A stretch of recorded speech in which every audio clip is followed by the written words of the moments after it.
JBNN will keep you informed. I'm Michelle Jones. Hi guys. Before we go into the news, please remember to like, subscribe, leave a comment, and share the news with someone today. Now on to the news. Wilmington withdraws resignation as chairman of JLP's Area Council 2.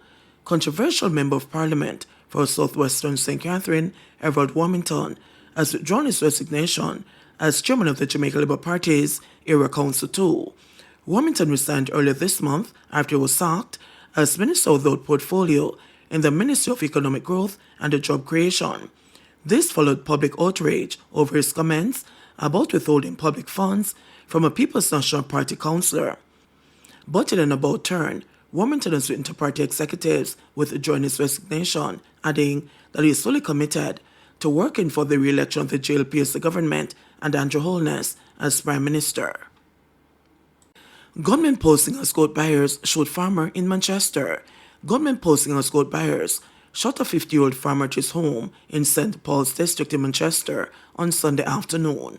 The farmer has since been hospitalized in serious but stable condition, the police said. Reports are that sometime in the morning, the farmer received several phone calls from someone arranging to purchase goats. Around 1 p.m., a silver Toyota motor car drove up in his yard. Two men were alighted from the vehicle, leaving the driver, went to the farmer and told him of their intention to purchase a goat from him. The farmer walked to the pen with the men and was in the process of showing them the goats when both brandished handguns and pointed at him and told him not to move. The farmer ran off and the men fired several rounds in his direction, hitting him on his upper body. The men then escaped in the waiting motor vehicle. The farmer was rushed to hospital. No motive has been established for the attack, the police said. 5 people shot and injured in community of Walton Park Road. 5 people reportedly shot and injured in the 85-lane community of Walton Park Road in St. Andrew sometime after 5 p.m. on Sunday. It is reported that loud explosions were heard in the area and residents called the police. Upon the lawmen's arrival, 5 people were seen suffering from what appeared to be gunshot wounds. A teenage boy is among those wounded. They were rushed to the hospital. The gunman reportedly escaped the scene. The police say more than 15 spent casings were found along the roadway.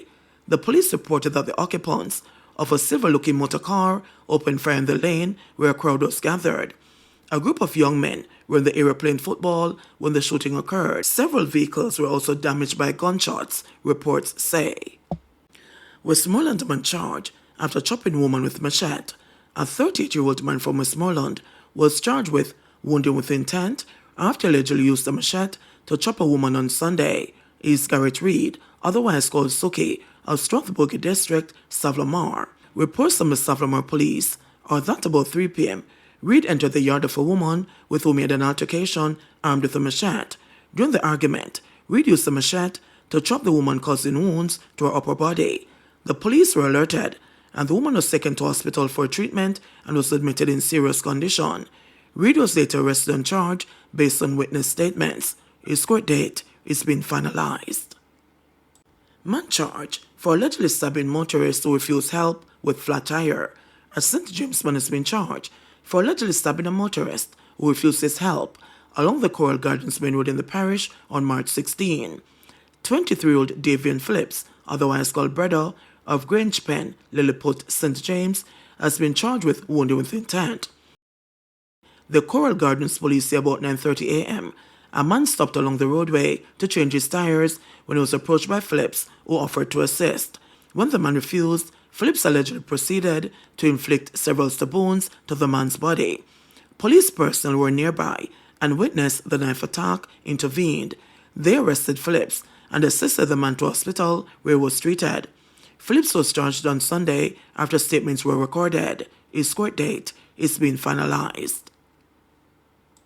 Halfway Tree Primary School teacher suffers stroke, dies 5 days later. The staff and students of Halfway Tree Primary are mourning the loss of physical education teacher Jermaine Jones, who died Friday night after he reportedly suffered a stroke a few days earlier. His wife, Janice Jones, a vice principal of Woolmer's Boys School, confirmed that her 45-year-old husband, Jermaine, suffered a stroke while heading to work on Monday last week. was admitted to the University Hospital of the West Indies on Monday morning and then died on Friday night.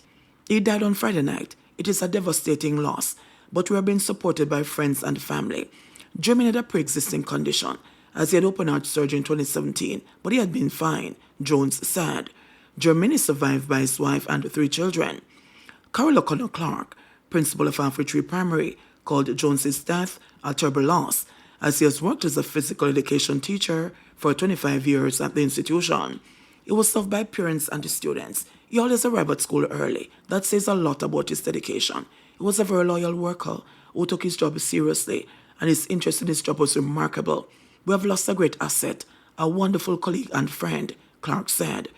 Jeremy was a go-getter and innovator. He organized and hosted the school's first ever track meet just last week Saturday at the school, with over 8 schools competing. He has taken the school to new heights. He read the scripture at the school's 100th anniversary service. We were just on the field together last Saturday, so all of this is a big shock to us. A lot of teachers are dying, a lot. This is just a tremendous shock, the primary school principal added.